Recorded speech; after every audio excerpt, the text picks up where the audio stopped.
Back in 1885, the Arizona Territory had a way of calling to folks with nothing left to lose. It promised a person could just vanish into that wide open country and be reborn. This here is a story about a woman who chose the devil she did not know, throwing herself from a move-in stagecoach rather than face the man waiting for her. And it is about the quiet rancher who found her. This tale is about the kind of grit that does not make grand speeches, but is found in the simple choice to stop running and plant your feet. If you have ever had to make a stand, well, you will understand this. This content was carefully researched, developed, and manually edited by our team to deliver meaningful stories with valuable life lessons. Every narrative is crafted to entertain, inspire, and empower our audience. We believe that great stories can change lives, and we are committed to bringing you content that matters. Thank you for being part of our community. Martha's thumb pressed the door latch. She felt cold metal, and then she was falling. She hit the hard-baked dust, first her hip, then her shoulder, and tasted her own blood. The coach just kept on rolling, the driver's yell getting swallowed up by the pounding in her ears. She had to get up. She had to move. Her boots sank with every single step. She had no plan, just a need for distance. The sun was a hammer right overhead, cooking her through her bonnet, making her tongue feel like old leather. A mesquite fence post shimmered somewhere up ahead. Her wedding ring was gone. Her husband was back there in the dust and creosote. 3 years of Silas Whitmore's voice were in her head. Now there was only the wind and the sound of her own desperate breath. The fence post seemed to leap toward her, and her knees gave out. Her world shrank to a tiny, dark circle. The ground pitched sideways. Her last thought was, well, at least he will not find me here. After that, there was only darkness. That desert wind still blows hot, I can tell you. And the sky is just as endless. Sometimes just knowing another soul is out there in the vastness with you is enough to keep you going. The bay gelding danced sideways, its nostrils flaring. Caleb Shaw pulled back on the reins, his eyes squinted under his hat brim. He was checking the fourth section of his fence line, post after post running straight until he saw it. A crumpled shape slumped against the corner post. He swung down from his saddle, his boots making a crunching sound on the dry ground. He called out, but got no answer. A woman's hat lay in the dirt about 3 feet away. The back of her neck was burned raw by the sun. She wore city boots and a dress of good cloth, but she had no water, no supplies. He kept his hands in plain sight, walking toward her slow, the way you would approach a spooked mare. "Ma'am, can you hear me?" Her eyelids gave a little flutter. Martha fought her way up through waves of brutal heat. She heard a voice. For a heart-stopping second, she thought it was Silas. It was rough, but careful. She forced her eyes open to see a man standing over her, the sun making a halo around his head. His face was a landscape of deep lines, and his work-worn hands held the reins of his horse. He was not reaching for her. He was just standing there. "Can you stand?" Her throat was too dry to make a sound. Her tongue was swollen, something awful. The man knelt down, took a canteen from his saddlebag, and offered it. Water. Martha could not help but flinch away. The canteen froze in midair. He did not push it on her. He just set it down gentle-like in the dirt between the two of them. Then he took a couple of steps back to give her room. "Take your time," he said. She looked at the canteen, then at his hands, which were now empty and resting on his knees. She looked at his weathered face, which was patient, just waiting. Her fingers finally wrapped around the warm tin. The lukewarm water was the best thing she had ever tasted. She drank too fast and gagged, spilling it down her chin. She tried again, slower this time. "That is it," the man said softly. "Not too fast." She lowered the canteen. Her voice was just a dry crackle. "Where?" "Clear Creek Ranch. This is my land. My name is Caleb Shaw." Martha gave a small nod. She tried to get to her feet, but her legs folded right under her. "Easy," he said, still not moving toward her. "I can bring the horse over." She finally made it to her feet, using the fence post for support. Caleb led the bay gelding to her. He held the reins steady, but did not offer a hand to help her up. He just put the horse where she could reach it and waited. Martha grabbed the saddle horn, got a boot into the stirrup, and hauled herself up. The whole world spun for a second, but she stayed on. Caleb walked in front, leading the horse at a slow, deliberate pace. There was just the rhythm of the horse's hooves and the relentless sun beaten down. Martha swayed in the saddle, her fingers tangled tight in the horse's mane. An adobe house finally appeared through the waves of heat. It had a deep porch and a garden fence with good, solid walls. Caleb stopped at the porch rail, tied the reins, and turned to her. "I will hold her steady. You can come down when you feel ready." Martha's hands gripped the saddle tighter. Every nerve in her body screamed at her not to get down, not to be where a man could reach her. But she knew she could not stay up there much longer. She swung her leg over and started to slide. Caleb's hands came up, a pure reflex, to help her. Martha went stiff as a board. He stopped instantly, his hands frozen in the air, palms open, a good 2 feet from her waist. He was not touching her, just there in case. His eyes met hers, and something she could not name passed between them. "I will not," he said, his voice quiet. And that is when Martha noticed it. The pale strip of skin on his left hand where a wedding ring ought to be. Martha slid the rest of the way down, her boots hitting the packed earth.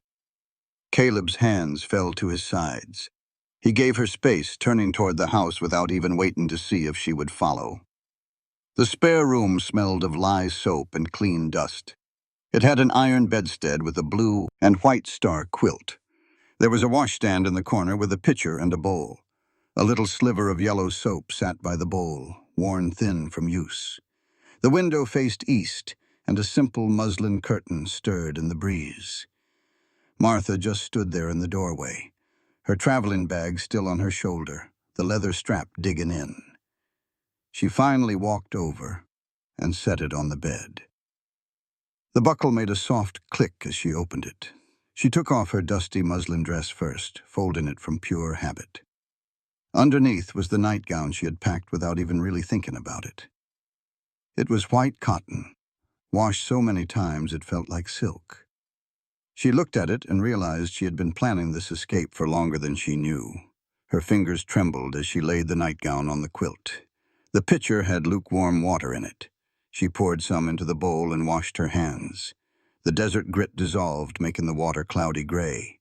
She splashed the water on her face, letting it run down her neck and soak the collar of her chemise. The little mirror over the washstand showed a stranger with a sunburned nose, cracked lips, and wild hair coming loose from its pins. Her eyes were wide and haunted. Martha had to look away. Outside, she heard boots crossing the yard.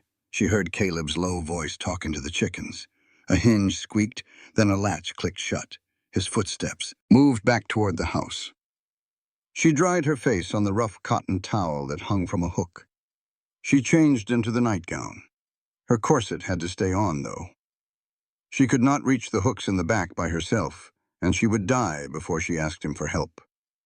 The sounds of a kitchen came through the door, the scrape of cast iron on a stovetop, the sound of a water pump, then the solid thunk of a Dutch oven lid. Martha sat on the edge of the bed. She did not lie down, not yet. "Supper is ready," Caleb called from the other room. His voice was not loud, he was just stating a fact. Her stomach twisted into a knot. She could not remember the last time she had eaten. The stagecoach had stopped the day before, but she could not make herself swallow the hardtack and jerky. She stood up, smoothed her nightgown, and walked barefoot to the kitchen doorway. Caleb was at the stove with his back to her. There were beans bubbling in a pot and cornbread baking in the Dutch oven. 2 tin plates were set on the table with 2 cups and a fork and knife at each place. He glanced over his shoulder, gave her a single nod, and turned back to his cooking. Martha went to the table and pulled out the chair that was farthest away from him. The sound of the wood scraping on the floorboards was loud in the quiet room. Caleb spooned beans onto both plates, cut the cornbread into squares, and put 2 on each plate. He poured coffee from a blue enamel pot.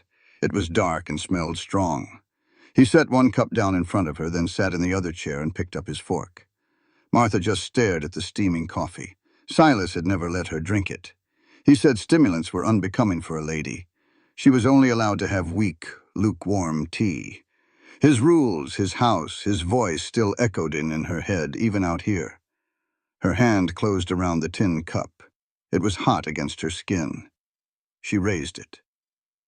Across the table, Caleb's fork stopped halfway to his mouth. Martha brought the cup to her lips. The coffee was bitter and strong, so strong it nearly made her choke. She forced herself to swallow and met Caleb's gaze. He gave 1 slow nod, then went back to eating. The beans were simple, cooked with salt pork and molasses. The cornbread was heavy and good, with honey butter melting all over it. Martha ate slow, her stomach still tight and uncertain with each bite. Caleb had eaten about half of his food when he set his fork down. "Town is a ways off, 8 miles, he said. I only head in on Saturdays for supplies." Martha just kept chewing. "Figure you want to be a good distance from town," Caleb added. "I understand that." She swallowed and took another drink of coffee. "The spare room is yours," he said, "for as long as you need it." The words just hung in the air between them.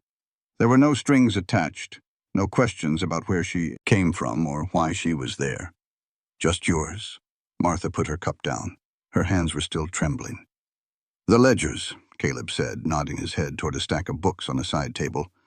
"The foreman I had before, he could not figure percentages. Made a real mess of things." He stopped for a second and looked right at her. "You any good with numbers?" Her throat got tight. "Some," she managed to say.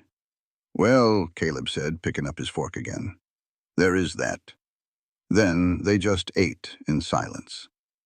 Outside, the cicadas began their nightly racket. The coal oil lamp on the table flickered, throwing long shadows across the room. Martha ate what she could and then put her fork down. The question just came up out of her throat before she could stop it. "Why?" She swallowed hard and tried again. "Why are you helping me?" Caleb pushed his plate away and looked at her.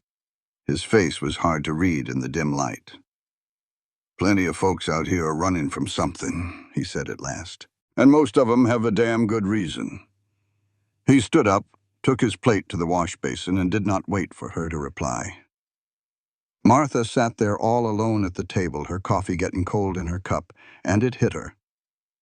He had not asked what she was running from because a man like him already knew. The first light of dawn was filtering through the muslin curtain. Martha woke to the sound of Caleb's boots on the porch, the squeak of the pump handle, and water splashing into the horse trough. She got dressed in the muslin gown which she had brushed clean the night before, and pinned up her hair. Her fingers did the work on their own, moving without her thinking about it. Years of Silas's daily inspections had trained them well. She felt a flash of anger at herself for the old habit. The kitchen was empty, but the coffee in the pot was still warm. She poured a cup and drank it while standing by the window. She could see Caleb out at the corral, pitching hay to his 2 horses. The grain bucket was sitting by the back door, a galvanized tin thing with a dent in its side. Martha picked it up and walked outside. Caleb looked over at her, gave a nod, and went right back to his work. The wire of the chicken coop was shining in the early morning sun. Martha unlatched the little door. A dozen Rhode Island red hens came strutting out to meet her, clucking low in their throats. She scattered the grain in long, sweeping arcs. The birds rushed in, pecking eagerly at the ground. She found 6 brown eggs in the nesting boxes, still warm from the hens. She gathered them up in her apron, being extra careful not to break any of the shells. One of the hens was limping over by the water trough, favoring her left leg. Martha brought the eggs inside to the kitchen and placed them gently in a bowl before heading back out the door. Caleb was just latching the corral gate. He asked if something was amiss. She pointed out that one of the hens was limping. He walked with her over to the coop and watched the little bird for a moment. He figured it was probably Bumblefoot. He told her he would take a look at it that evening. Martha just nodded. Caleb then said he needed to show her something. He led her around the side of the house to a slanted wooden door built right into the ground. It was a root cellar. He pulled the heavy door open, its hinges groaning in protest.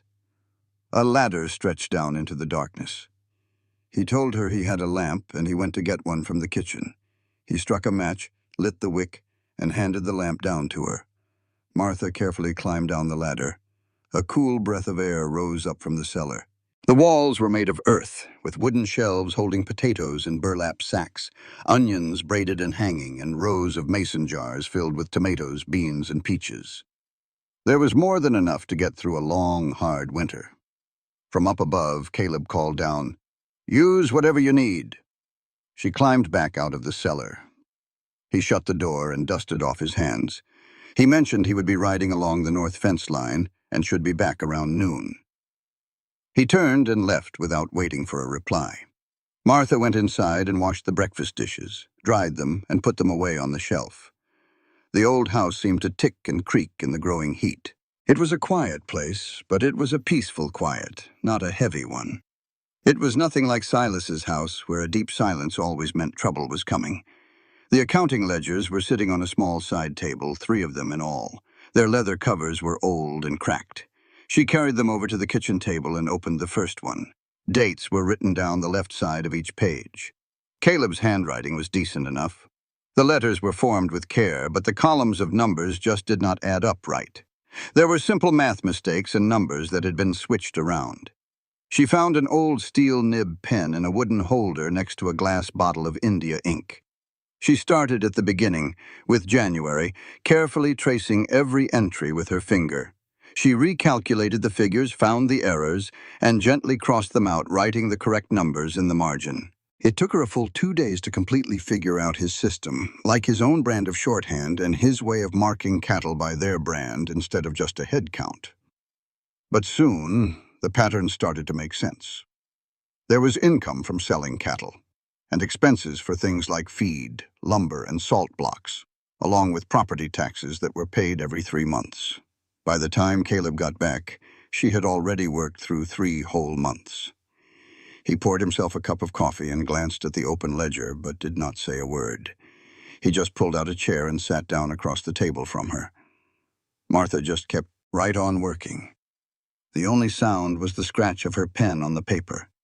She used a small piece of pink blotting paper to dry the ink on her corrections before she turned to the next page.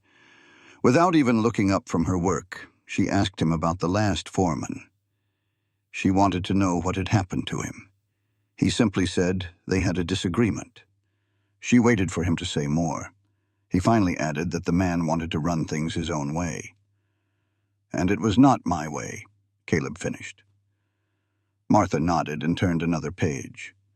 The afternoon slowly passed by. Caleb went out to check on the horses. He came back carrying a piece of mesquite wood and his whittling knife. He sat down on the porch and started carving. The knife blade whispered as it shaved away the hard wood. Martha worked her way through the month of June and then found something strange in the cattle sale receipts.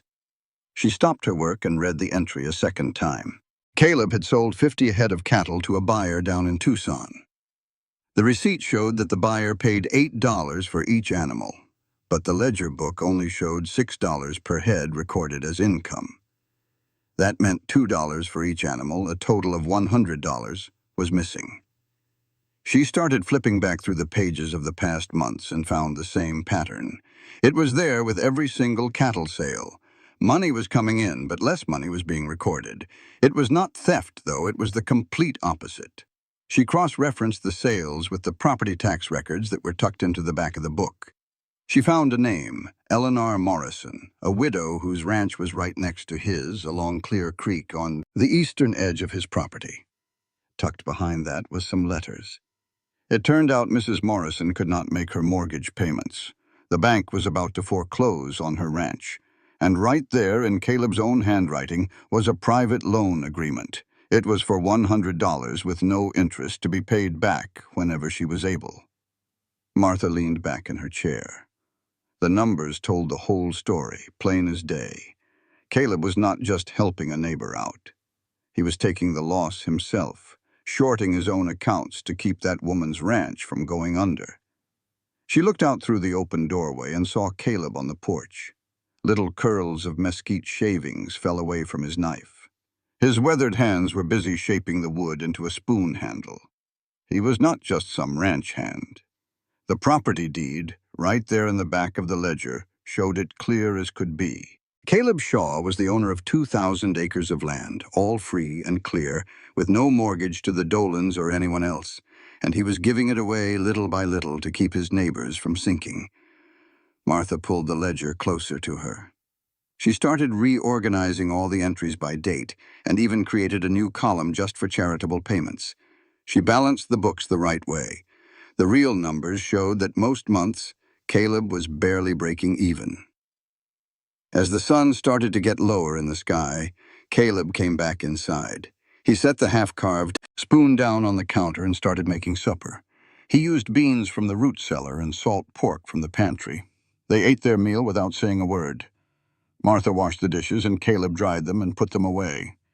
He finally broke the silence and asked if the ledgers were making more sense now. She told him yes.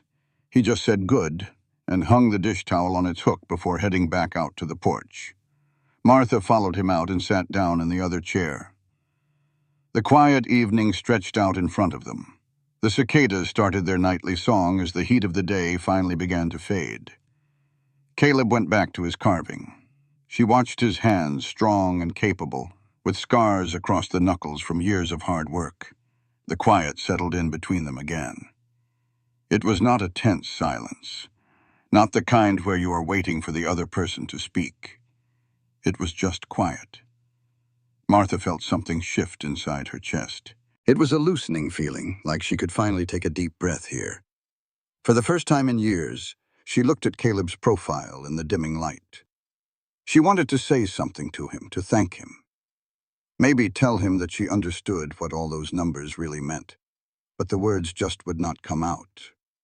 So instead, she just said, "The hen. Did you check on her?" He told her it was Bumblefoot, just like he thought. He had cleaned it out and wrapped it up. He said she would be fine. Martha nodded. The stars began to appear in the sky, one by one. Caleb set his knife down. He brushed the wood shavings off his lap. He looked at her and said, "Your accent." He guessed it was from Boston. Her throat felt tight. "Yes," she managed to say. He just nodded and did not ask any more questions. Then Martha said, "Ma left a bad situation." The words came out easier than she had thought they would. He replied, "Plenty of folks do." The comfortable silence returned. After a little while, Caleb stood up. He said he had an early morning tomorrow, riding out to check on the stock tank. He went inside his room. She saw the lamp flicker on, and then it went out. Martha sat there all alone on the porch. The ledgers were inside, all balanced now, telling the real story of who Caleb Shaw really was. And then it hit her. He had given her access to absolutely everything he had, his bank accounts, his property records, and even his private letters. Either he trusted her completely, or he had known exactly who she was from the very moment he found her out there in the desert. On Saturday morning, Caleb was hitching up the buckboard wagon, checking the leather straps twice to be sure. Martha stood on the porch, watching his hands as he worked. Without even looking at her, he said he needed to get some supplies in town. He told her she could stay there if she wanted, that it was fine, and he would understand if she would rather keep her distance. Martha's fingers nervously twisted the fabric of her apron. Going to town meant there would be people and questions and eyes watching her. But staying here meant she was still hiding. She had been hiding for 3 long years.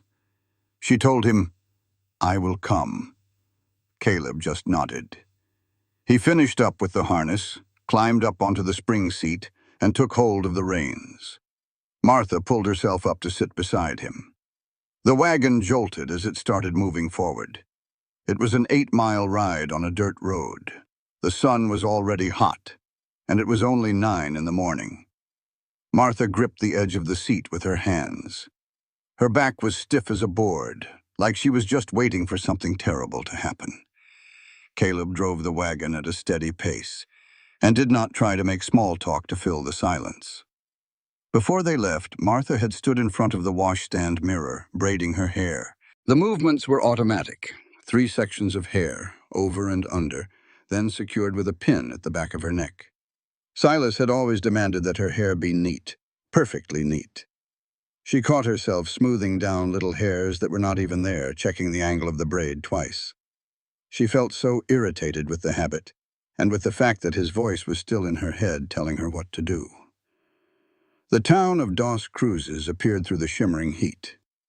It was just one street with adobe buildings squatting in the dust. There was a general store with a false front, a livery stable, a saloon with its swinging doors propped open, and a wooden sidewalk that ran in front of the stores. Caleb pulled the wagon up to the hitching rail in front of the general store and set the brake. He told her he would not be long. Martha climbed down from the wagon. Her boots made a solid sound on the wooden sidewalk. 3 men were standing outside the saloon, talking in low voices.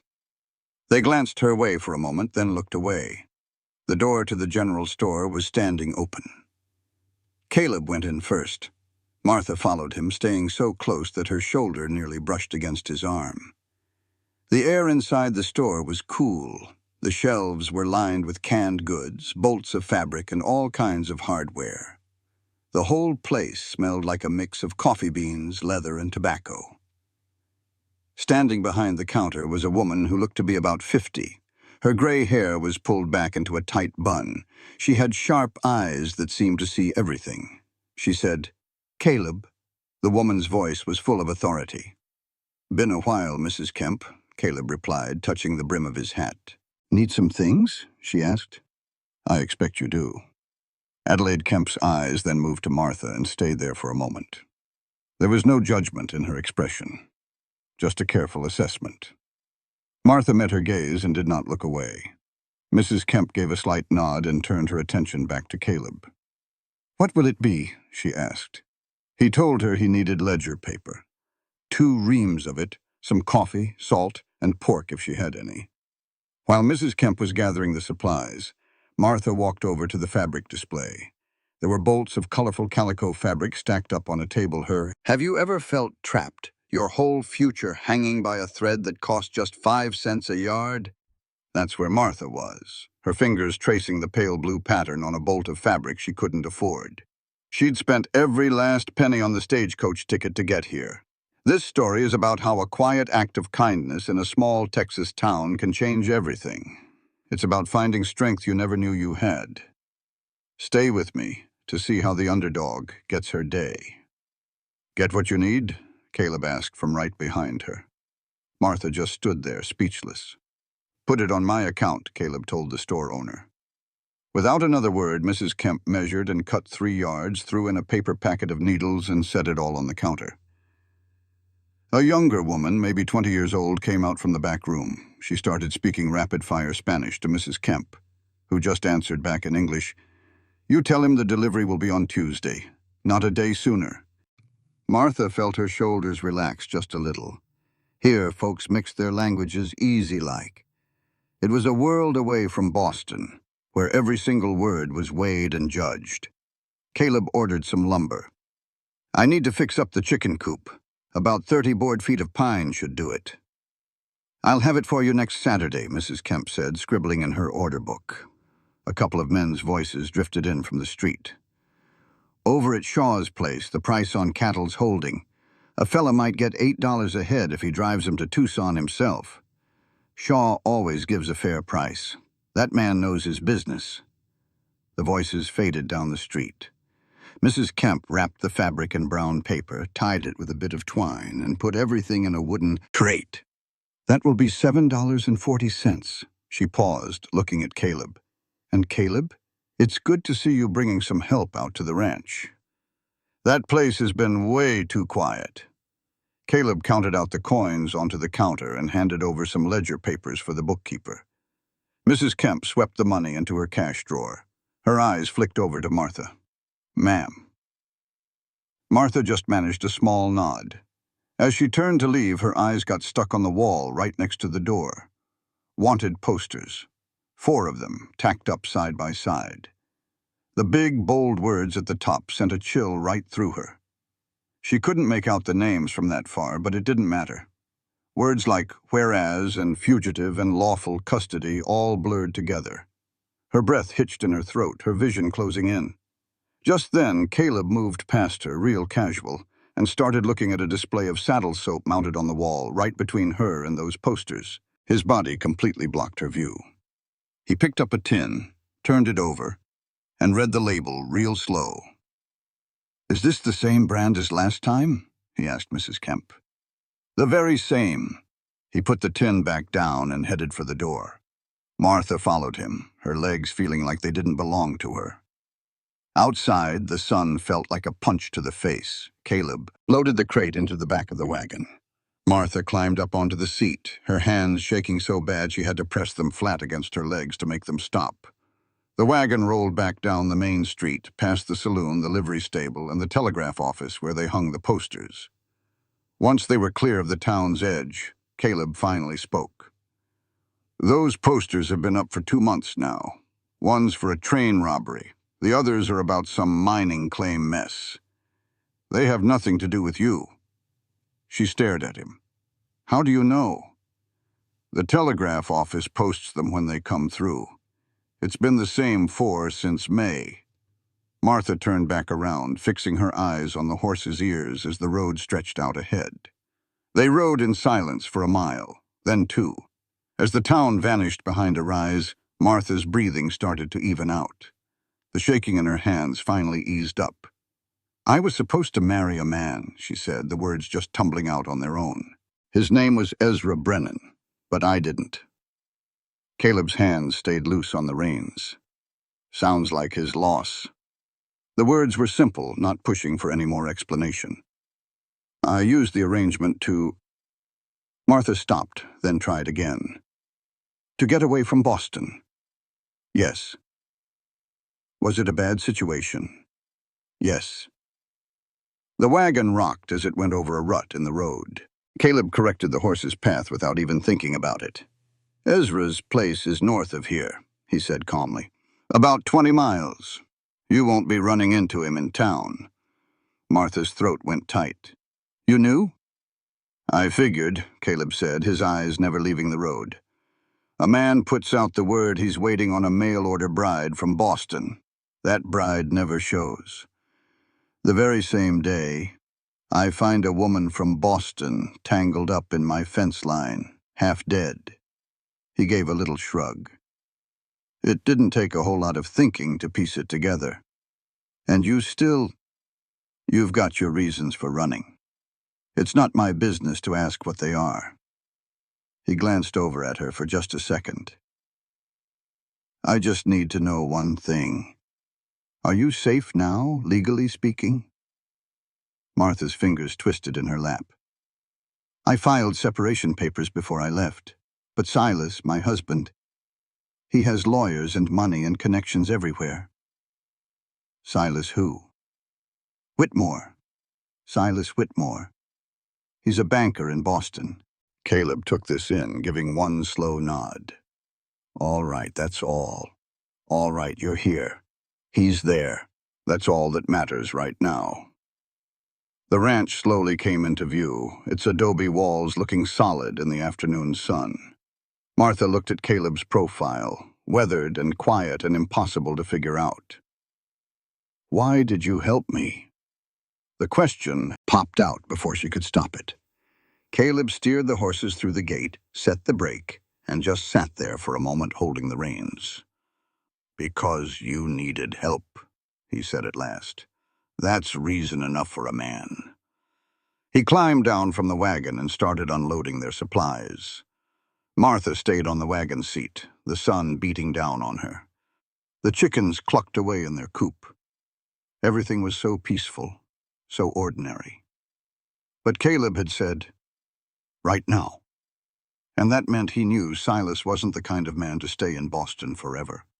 After 2 months, Martha's hands didn't shake anymore when she scattered grain for the chickens. The hens knew her by sight now, and they'd all rush to meet her at the coop door. She'd learned all their funny ways, like which one always nested in the back corner, and which one liked to peck at the others. This morning she found fox tracks in the dirt right near the wire mesh. The paw prints circled the whole coop, testing for any weak spots. She showed them to Caleb after breakfast. He crouched down, tracing the outline with his finger. "I'll reinforce these bottom boards tonight." Martha nodded and carried the eggs inside. The ranch ledgers had become her job. She had reorganized the past 6 months of records, added new columns, and balanced everything down to the last penny. Now Caleb brought the account books to her before he made any big decisions. The pale blue curtains she'd sewn herself now hung in the spare room window. It took her 3 evenings to stitch them by the light of the lamp, while Caleb sat on the porch carving a piece of wood. He'd hung them for her without a word, just got the step stool and put them exactly where she pointed. On sunny afternoons, Caleb took her out riding on Rosie. The old mare was patient and steady, and Martha learned how to sit a saddle right, how to read a horse's ears, and how to guide with her knees and the reins together. Her legs had stopped aching after the first month. Now she could ride for 2 hours straight without needing to get off and walk. This afternoon they sat across from each other at the kitchen table. Caleb was working on a supply order and Martha was checking his math. "This number here," she said, pointing a finger. "You've got 47 times 6. That comes to 282, not 272. Caleb leaned in closer to see, his shoulder almost touching hers. "How in the world do you figure that out so fast?" "You just break it into pieces. 40 times 6 is 240. 7 times 6 is 42. Then you just add them together." He nodded slowly and wrote down the correction.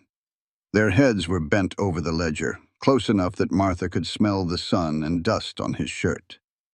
Being this near to him didn't make her jump anymore. "Property boundaries," Caleb said, flipping to a surveyor's map tucked in the back of the book. "This line here runs north up to the Morrison place. This one goes east to the main road. The water rights are all documented here." He pulled out another paper. "The creek runs all year round. Nobody can divert it without getting legal approval first." Martha looked over the documents. "Why are you showing me all this?" "So you know," Caleb said, his finger tracing the boundary lines. "Clear Creek Ranch. 2,000 acres, owned free and clear. No mortgage, no debts against it. The lawyer in Tucson verified it all when I bought it back." "Bought it back?" "It was my father's land. He lost it to speculators when I was just 18. It took me 20 years to get it back." Martha looked at him, really looked at him. The lines around his eyes were carved deep. His knuckles were scarred. 20 years of hard work was written all over him. "It's secure now," Caleb said. "That's what's important." Just then, the sound of a wagon came from the road. They both looked up, but it just passed by without stopping. Saturday came around again. This time, Caleb rode to town by himself. Martha stayed behind, working on a second set of curtains for the kitchen. The fabric felt smooth and satisfying under her fingers. She'd forgotten how good it felt to make something useful with her own 2 hands. The wagon didn't get back until dusk.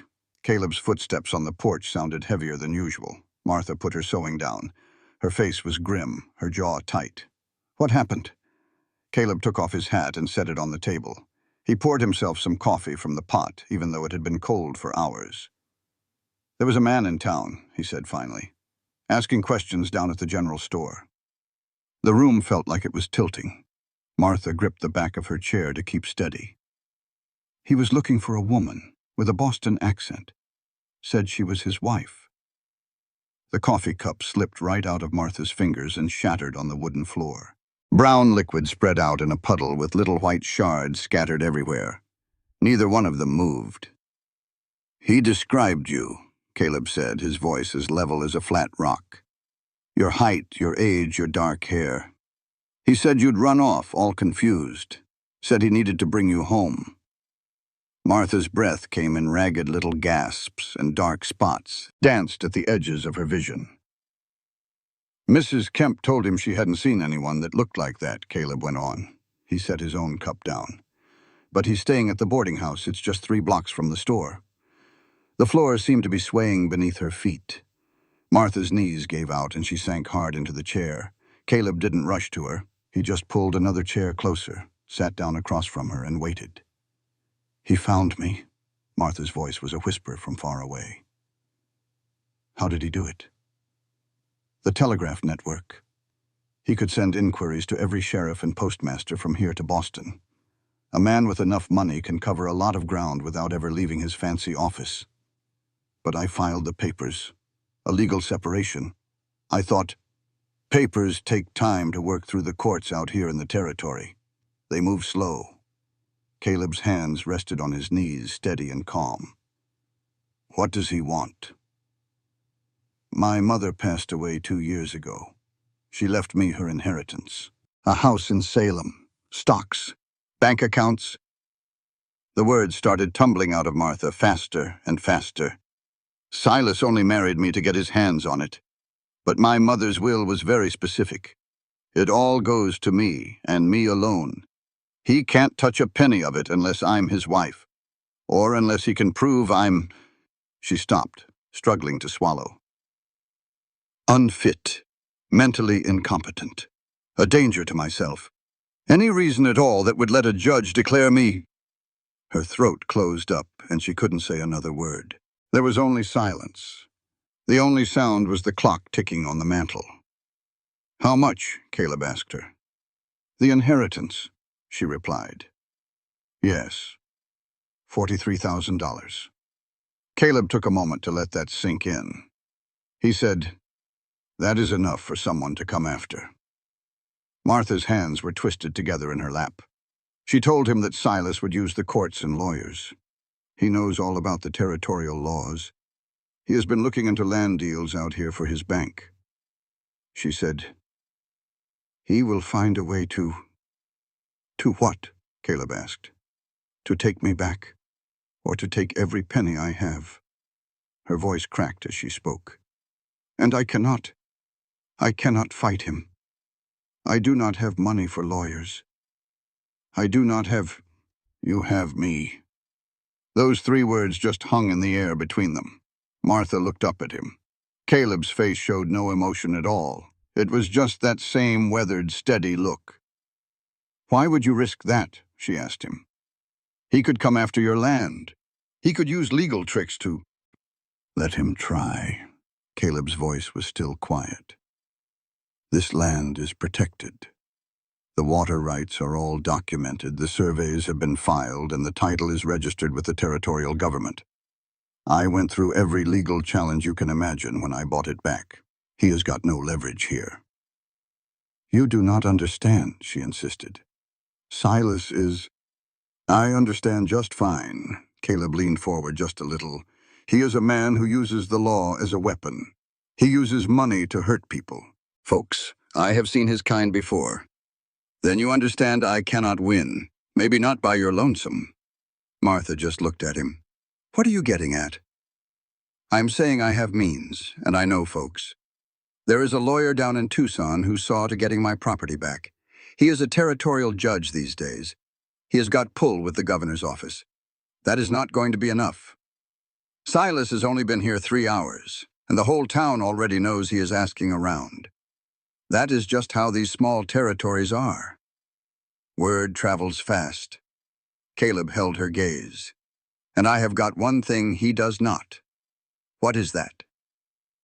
"Time. He is just passing through. I put down roots here." A log settled in the stove, sending sparks flying up the chimney. Martha's breathing finally started to even out. The trembling in her hands began to subside. "He will use the courts," she said again, her voice softer now. "Then that is where we will face him." Caleb got to his feet, gathered the broken shards of her coffee cup, and dropped them into the scrap pail before wiping the floor with a rag. "But there is something I have to know first." Martha waited. "Are you legally shed of him? Those papers you filed, are they proper?" "Yes." They were filed with the Massachusetts court right before I came out here, all witnessed and notarized. Good. That gives us a starting point. He hung the rag back on its hook and turned to face her again. And this whole business with Ezra, is that going to matter in whatever Silas tries to claim? The bottom fell out of Martha's stomach. How did you know? I know people, Caleb said plainly. The territory is small. Folks talk when a mail-order bride just never arrives. He waited a moment. Does Silas know about any of that? I do not believe so. I put a different name on the application, Mary Brennan. Caleb took that in. Good. Best to keep it that way. He walked over to the door but stopped and glanced back. One last thing. Why did you really leap from that stagecoach? Martha's throat went tight. I could not go through with it. I could not lie to Ezra's face, cheat him like that, and I figured... She trailed off. I figured if I just vanished, then maybe, just maybe Silas would stop looking. He shook his head. No, men like him do not ever give up. Caleb's hand was resting on the doorframe. They just dig in their heels harder. The weight of that truth landed in Martha's chest like a river stone. So what am I supposed to do? She whispered. Caleb's eyes met hers from across the dimly lit kitchen. You stop running, he said, and you start fighting back. He stepped outside. Martha could hear him checking on the chicken coop, the sound of him hammering loose boards back into place to keep the fox out. She sat by herself in the growing darkness, and it occurred to her that Caleb had not asked if she wanted to fight. He had simply decided that they would. Martha could not shut her eyes. Each time she did, she saw Silas's face, the hard set of his jaw when he was displeased, the deliberate way he would straighten his cufflinks right before he delivered a lecture. She got out of bed and pulled her robe on over her nightgown. The old house groaned around her in the quiet. The kitchen lamp was on the table, its wick cold. She left it that way, choosing to just sit in the chair and stare into the shadows. Her travel bag was leaning against the wall. She drew it over, located the false bottom where she had stitched her mother's jewelry into the lining. She could feel their shapes through the cloth, a brooch, 2 rings, and a cameo pendant. She had sold off nearly everything else back in Boston to afford the ticket west. These few pieces she had held on to, not for memory's sake, but for a moment just like this. She picked at the threads with her thumbnail until they came loose. The jewelry tumbled into her hand. It was not much. It might be worth $40 if she found a buyer who was not too curious. San Francisco. Or maybe Oregon. Far enough away this time. But no, nowhere was ever going to be far enough. Silas had managed to find her way out here. He would find her absolutely anywhere. The floorboards complained behind her. Figured you would be awake. Martha's shoulders drew in. A hot flush of shame spread across her face being found like this. A common thief counting her getaway money in the dead of night. Pathetic. A coward making plans to run again because she lacked the spine to stand her ground. Caleb walked right past her to the stove, struck a match, and lit the lamp. A soft yellow glow pushed back the darkness, revealing her sitting there with the jewelry clutched in her hand like a cornered animal hoarding its last few scraps. He filled the coffee pot from the water pump, placed it on the stove, and added a few sticks of wood to the firebox. He did it all with a slow, steady manner, never once looking at her. My father lost this piece of land when I was 18, he said. Some speculators from back east used a bunch of legal papers to foreclose on him for taxes he had already paid. The court took their side anyway. The water in the pot began to simmer. Caleb stared at it. He was gone 6 months after that. He just plain gave up. He could not stand living after losing everything he had ever worked for. A lump formed in Martha's throat. The jewelry dug sharply into her palm. It took me 20 years to make enough money to buy it back. Every last penny I earned went toward that goal. I lived in rundown shacks, ate beans and hardtack. I never owned more than 2 shirts at a time. Caleb poured coffee into a pair of cups and set one down in front of her. I finally saved up enough. A lawyer helped me sort through all the territorial claims. It is the same man who is a judge now. He sat down across from her, warming his hands on his cup. My point is, he said, you can spend your whole life moving on, but you will still be running. And he will still be right behind you. Martha looked down at the jewelry in her hand. $40. It was worthless. All of it was worthless. She could not even run right, just scurrying from one hiding place to the next like a rabbit with a coyote on its trail. I am so tired.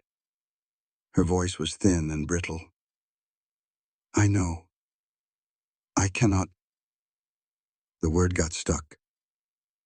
I cannot keep doing this, Caleb. But I cannot fight him either. I am not strong enough. I am not brave. I am just nothing. That was the word she could not say. She was nothing. A woman who had fled in the middle of the night. A woman who had lied to a good man just to use him as part of her escape. A woman who had jumped off a stagecoach into the desert because dying out there by herself seemed like a better choice than facing another day of her own weakness. The tears started without any warning. They were silent, hot, and full of shame. She tried to wipe them from her face, but they just kept coming. Her shoulders started to shake. She leaned forward, covering her mouth with her free hand to muffle the sounds. Caleb did not budge.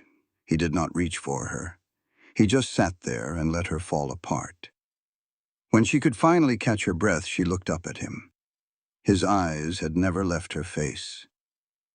I lied to you, Martha whispered. The confession felt like it was tearing her throat. About all of it. I used Ezra. I answered his ad with a fake name, Mary Brennan. I let him pay for my passage out here. I never had any intention of marrying him. I just needed a way to get away. She swallowed hard. I am a liar, and I use people, and I hurt them just to save myself. I know. Martha's head shot up. The territory is small, Caleb said again. Word gets around. I knew the truth of it long before you just told me. The shame washed over her again, but it was worse this time. He had known all along. He had known what a worthless person she was, and yet he had still let her stay here. He had given her honest work and treated her with a respect she had not earned. Why? The single word came out raw. Why would you do that? You did what you had to do to stay alive. That does not make it right. No, but it makes you human. Caleb leaned forward a bit. Do you really think I am judging you for that, after everything he did to you? Martha glanced down at the jewelry she was still squeezing in her fist. $40 of running money that would not have even gotten her 50 miles down the road. She was truly pathetic. A coward who could not even run properly, who had to hide behind a man she barely knew because she could not fight her own battles. I'm sorry, she whispered. I am so sorry. Caleb stood up, went to his room for a moment, and came back carrying an iron strongbox. He placed it on the table and unlocked it with a key from his belt. Inside were deeds and legal documents. He took out a folder and opened it. I had a friend of mine send a few telegraphs. He is a man I know who works at the courthouse in Boston. Caleb began spreading papers out across the table. It seems your husband has been keeping himself busy. Martha's hands were trembling as she reached for the first page. They were bank foreclosure notices, with names on them she did not know, but they were all women. Every last one of them was either a widow or a separated wife, and they all claimed that Silas Whitmore had tricked them out of their property or their inheritance. There were 3 different cases in just the last 5 years. He has done this before, Caleb said softly. Martha read through the documents. Her stomach felt sick. The method was exactly the same each time.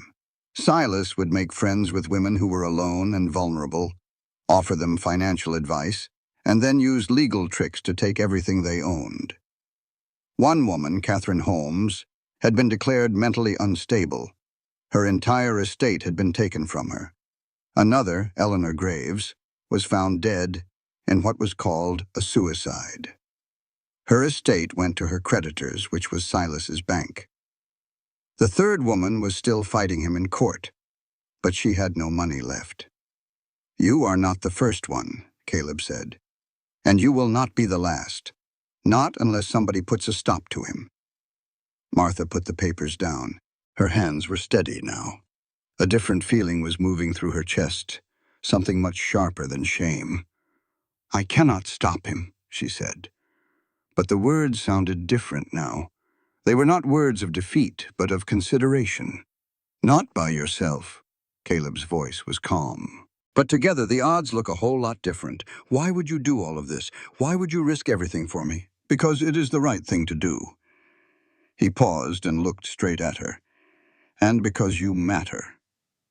Those words hung in the air between them, like stones dropped into quiet water. Martha looked at the papers, then at the jewelry in her palm, and finally at Caleb's weathered face across the table. "I am scared," she admitted. "The simple truth. I know you are, but you are still sitting here. That is what counts." Out on the plains, a coyote howled. Another one answered from far away. The sound echoed over the vast, empty land. Martha squeezed her fist around the jewelry one last time, feeling the sharp edges dig into her skin. Then she opened her hand and placed the pieces on the table. "I will stay," she said, her voice barely a whisper. "I will fight." Caleb gave a single nod and began putting the documents back into the strongbox. "First thing, we ride for Tucson." "We need to get out in front of this the legal way. My friend Fletcher, the judge, he will know how to handle this proper, and if Silas finds out about Ezra, about you using a false name, then we will handle that too." Caleb looked right at her. "But we will do it. We can do this," he had said. Martha sat bathed in the glow of the lamp. The kitchen window was a black mirror showing only the night. But for the first time in 3 long years, the darkness did not feel like a cage. It felt like open country, a place to stand tall, a place to finally rest. And it dawned on her that Caleb had not just offered his help. The man had already been working for weeks, putting the pieces together. The ride to Tucson took 3 days on horseback. Martha rode Rosie, the old mare, a steady rock beneath her, while Caleb rode his bay gelding right alongside. On the very first day, a deep ache settled into her thighs by noon. By the time evening came, the inside of her legs felt rubbed raw where the heavy saddle chafed right through her skirt. They pulled into a way station just as the sun was dipping low. It was a simple adobe building with 1 room and 6 bunks inside. The owner, a kind Mexican man with a gray mustache, asked for 50 cents from each of them for a bunk and water for the horses. Martha paid him from a small purse Caleb had pressed into her hand that morning. He had called it her inheritance money, saying she might as well put it to good use. She made sure to buy some grain for Rosie while Caleb tended to his gelding.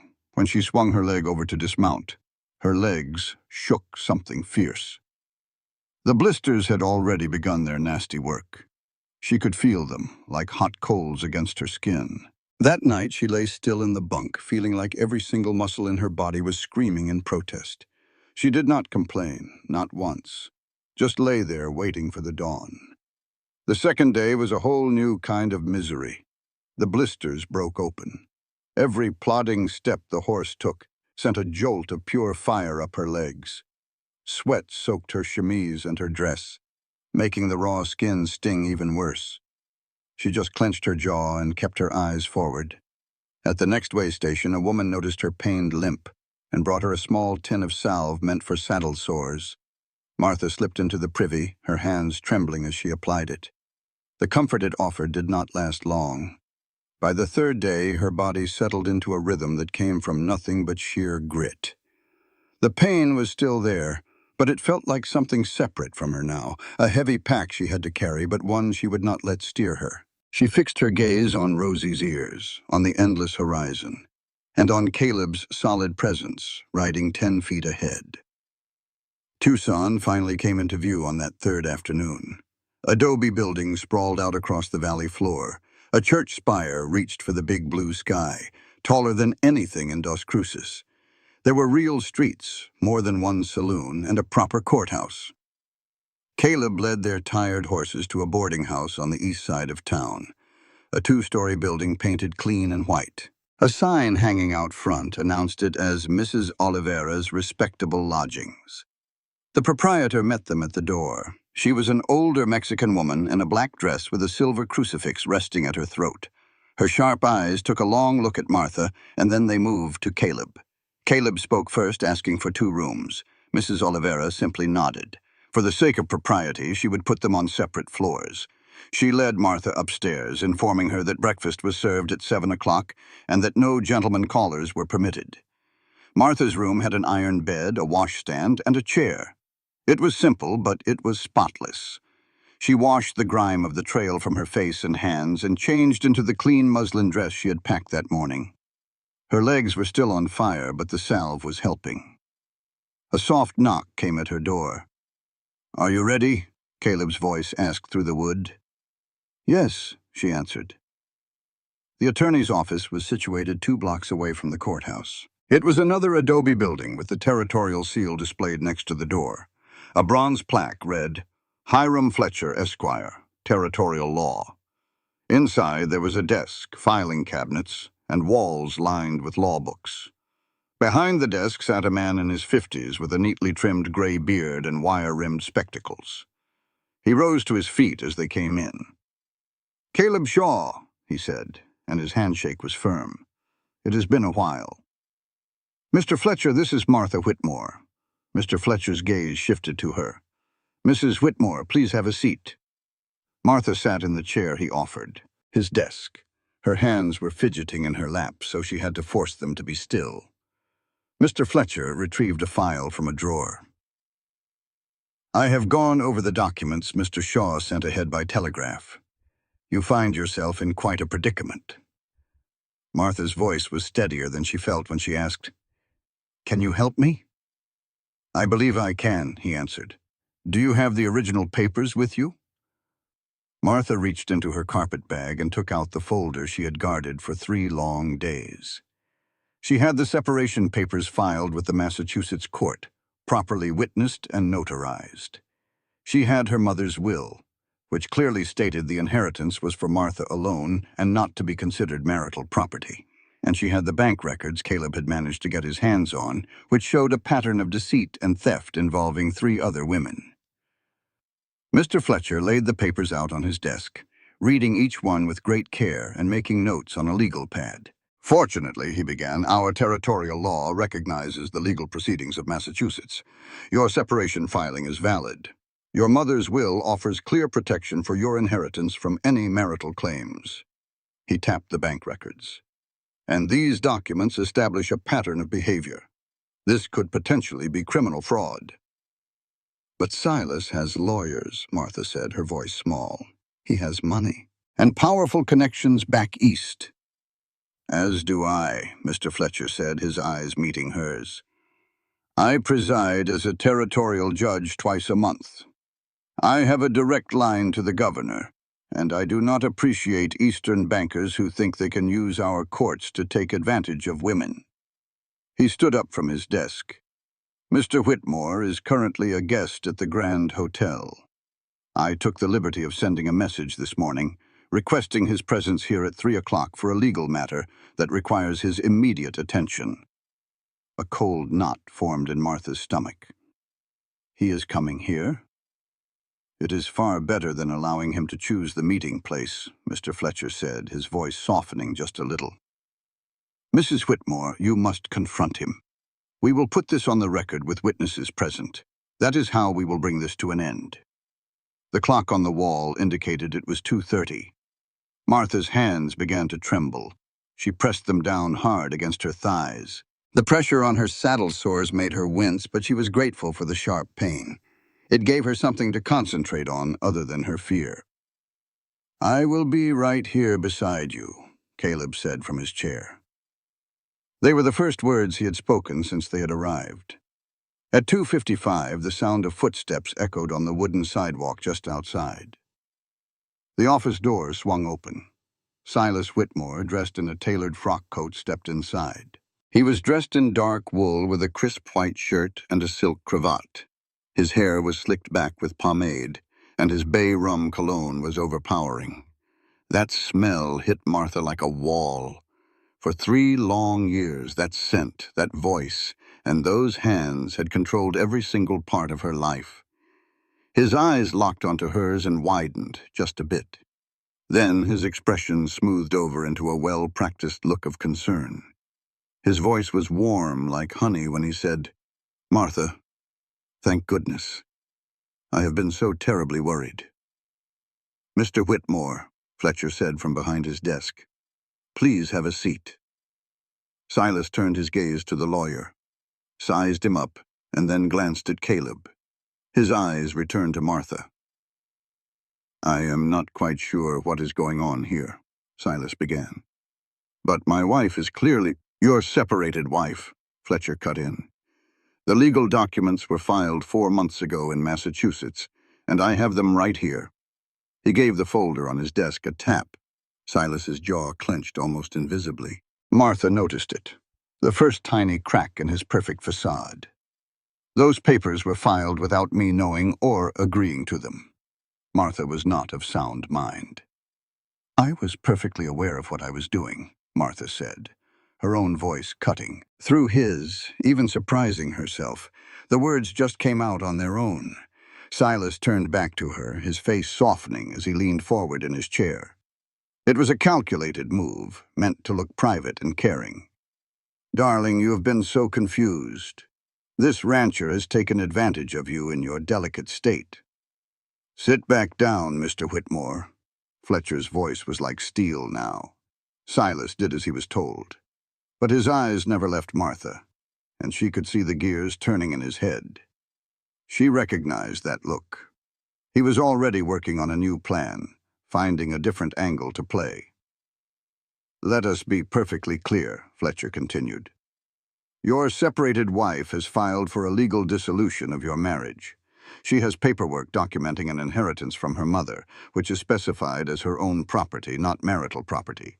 She also has witnesses to your history of financial manipulation. He laid out the bank statements across the desktop.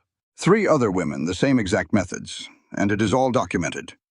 The color drained from Silas's face, but he recovered in an instant. Those are private business dealings. They are evidence of criminal fraud, Fletcher said, leaning across the desk. The territorial governor is going to be mighty interested in these records. So will the banking commission back in Massachusetts. The room was silent except for the ticking of the clock. Silas changed his approach, looking straight at Martha. His voice dropped to that low, intimate tone he always used in their bedroom. He used it late at night when he wanted something, when he needed her to be agreeable. Martha, darling, you are not thinking straight. This man, he said, nodding toward Caleb, has gotten you all mixed up. You need to come home with me. We can figure this all out. I forgive you for running away. No. The word was flat. It was final. Silas blinked. What? I said no. She pushed herself to her feet. Her legs were trembling, but they held her up. The sores from the saddle burned, but she used that pain to sharpen her mind. I am not confused. And I am certainly not your darling. And I am not going home. Martha, you are being hysterical. Sign the papers. She pointed a steady hand at the documents on Fletcher's desk. Release any claim you have to my inheritance. Agree to the legal separation. Sign them. The mask on Silas's face finally broke. His voice became sharp. You cannot do this to me. I have lawyers. I have powerful friends.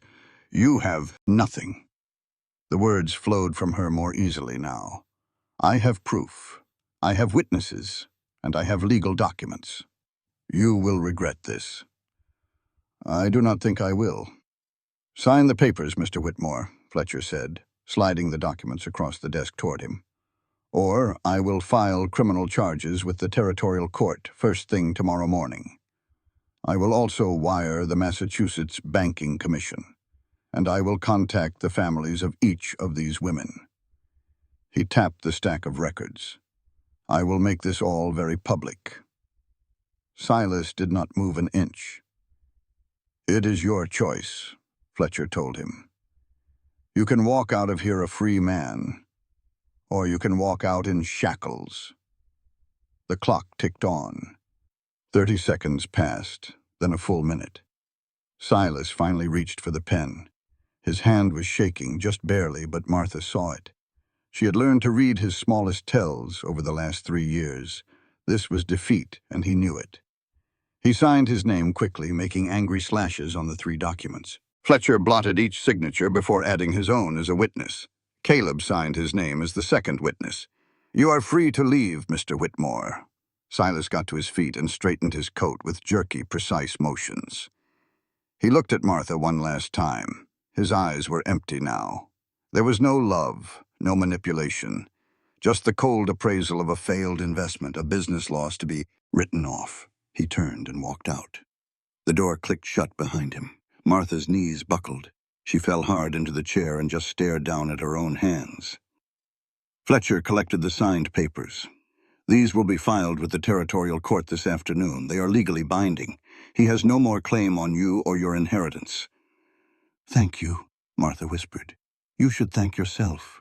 You were the one who stood up to him." Caleb's hand rested on the back of her chair.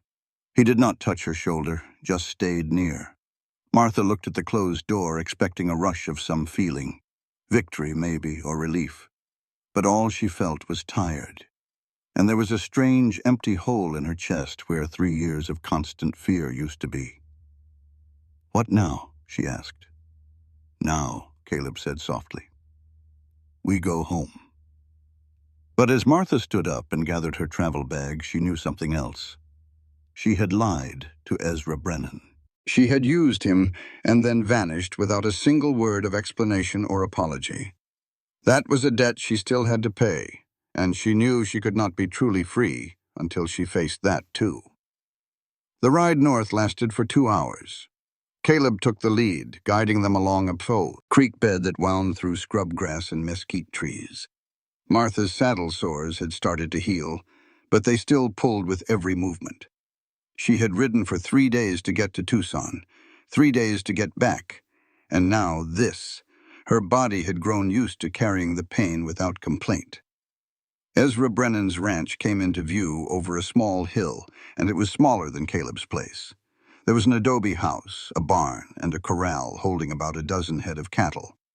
A vegetable garden was fenced off with chicken wire. A woman was kneeling in the dirt, pulling up weeds. She stood up as they rode closer.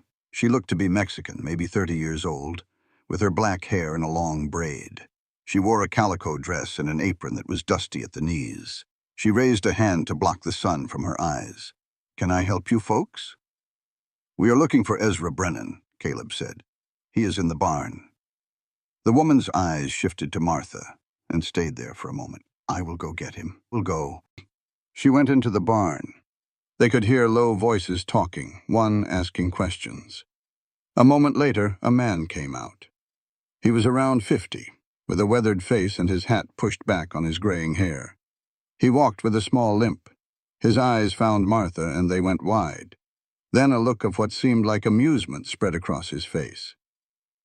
"Well, I will be," he said. "The bride who never was." Martha felt her throat tighten up. She swung down from her horse, her legs unsteady, and forced herself to look him in the eye. "Mr. Brennan, I owe you an apology."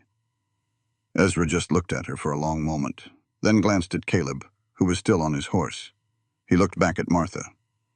"You surely do. But first," he said, turning toward the barn, "Rebecca, come on out here. You're going to want to hear this." The woman came out, wiping her hands on her apron. She stood next to Ezra, so close that their shoulders were touching. "This here is Rebecca Torres," Ezra said. His voice was filled with something Martha could not identify at first. Maybe it was pride. "She is my fiancée. We are getting married next month." Martha just stared. "I met her 3 weeks after you were supposed to show up," Ezra explained, his hand finding Rebecca's. "It was at a church social. She was helping Mrs. Oliva set out the tables. Dropped a whole tray of tamales right at my feet." Rebecca smiled. "And you stepped on half of them, so I had to help her make more." "I had to help. We spent the whole afternoon in that kitchen." Ezra looked at Martha. I had not talked to a woman that easily in 10 years. I realized pretty quick that I'd been asking all the wrong questions in that advertisement. Martha's eyes started to blur. "I used you. I lied to you about my name, about everything. Took your money and And you did me the biggest favor of my whole life, Ezra said, squeezing Rebecca's hand. If you had shown up, I would have married you. I would have been a decent husband about it, too. Maybe we would have been happy enough. He stopped for a moment. But I would not have this. Rebecca spoke up for the first time. Ezra told me what you were running from, about your husband, the banker. Her gaze met Martha's, and it was full of understanding. It took a lot of courage to come all the way out here and face what you did. I am sorry, Martha whispered. I am so very sorry. Do not be, Ezra said, his voice becoming gentle. You set both of us free. You freed me to find what I really needed. And you freed yourself to get away from a man who was hurting you. He tilted his head. You did get away from him, right? It is all over? It is done. The legal papers were signed yesterday in Tucson. He has no more claim on me. Ezra nodded, then looked at Caleb. This must be the rancher from Clear Creek. Caleb Shaw, Caleb said, tipping the brim of his hat. I have heard of you. You have a good name. Ezra's eyes moved between the two of them. He saw something there that made him smile just a little. Well, it seems like things worked out right for everybody. Martha's throat still felt too tight to speak right, but she managed to say, I just wanted to tell you myself. I did not want to hide from it. I appreciate that, Ezra said, motioning toward the house. Rebecca makes some mighty fine coffee. Would you two like to— Thank you, but we really should be heading back before it gets dark, Caleb said. Fair enough. Ezra held out his hand to Martha. She took it. His handshake was firm, calloused, and warm. If you ever need anything, a place to stay, a hand with something, you just let me know. Rebecca and we believe in helping folks who need a fresh start. Actually, Martha said slowly, as an idea started to form in her mind. There might be something. Ezra waited. Caleb and I have been talking about expanding his ranch. We want to make a place for women who need somewhere safe to go. Women who are running from bad situations.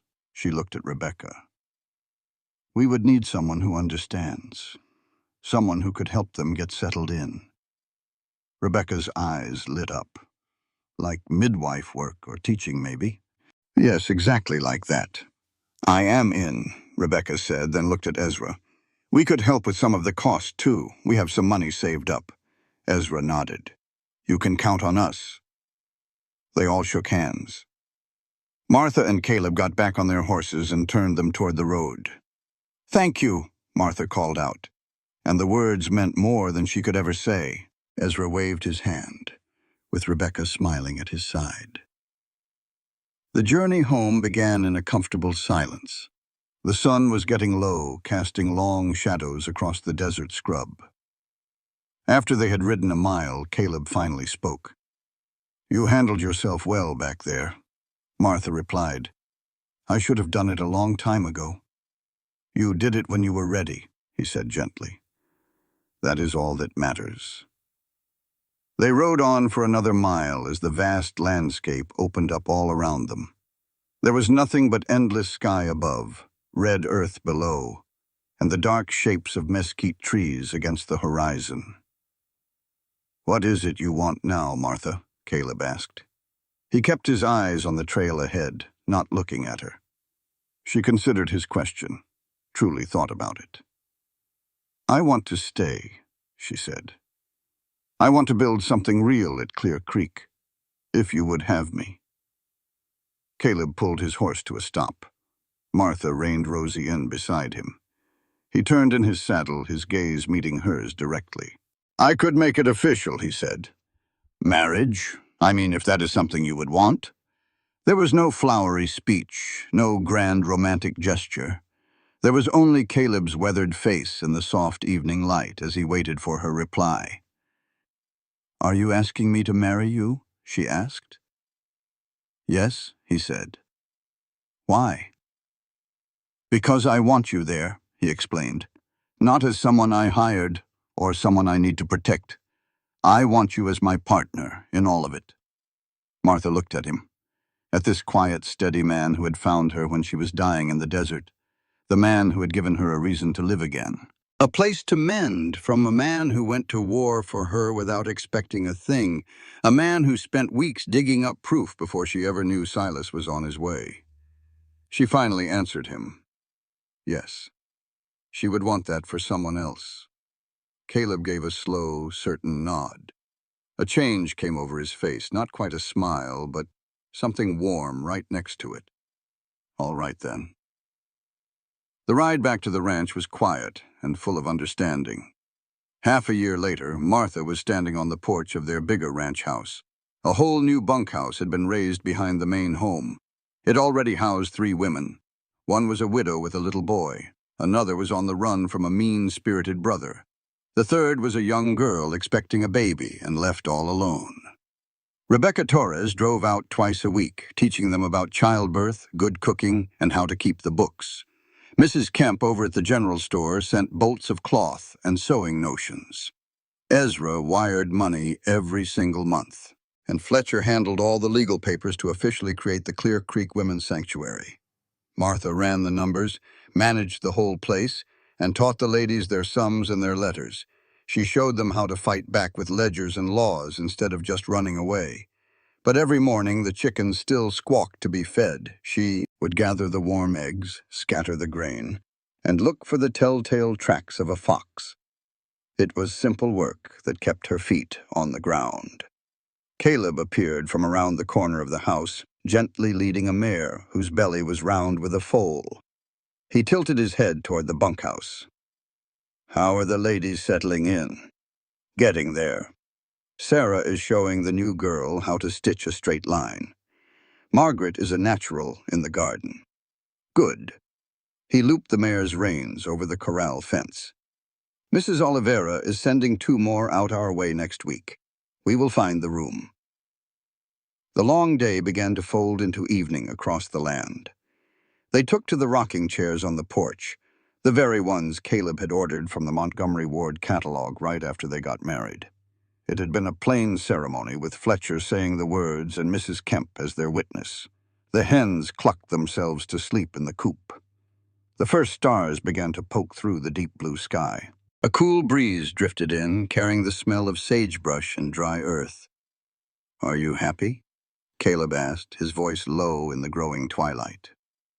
Martha took a moment with the question. She truly weighed it. It was just 3 years ago she threw herself from a moving stagecoach into the desert, choosing a chance at death over a life in chains.